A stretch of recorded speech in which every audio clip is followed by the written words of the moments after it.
Definition of the word. Assembly. Noun. A set of pieces that work together in unison as a mechanism or device. Example. In order to change the bearing, you must first remove the gearbox assembly. The act of putting together a set of pieces, fragments, or elements. Example. Instructions for assembly line. A congregation of people in one place for a purpose. Example. School assembly, freedom of assembly. A legislative body. Example. The General Assembly of the United Nations. A beat of the drum or sound of the bugle as a signal to troops to assemble. Ellipsis of assembly language.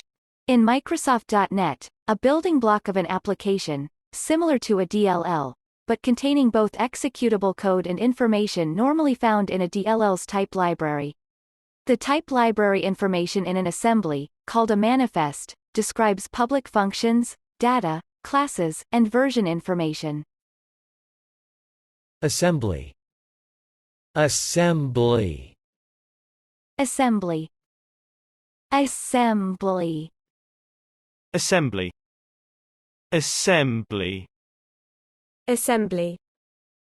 Assembly.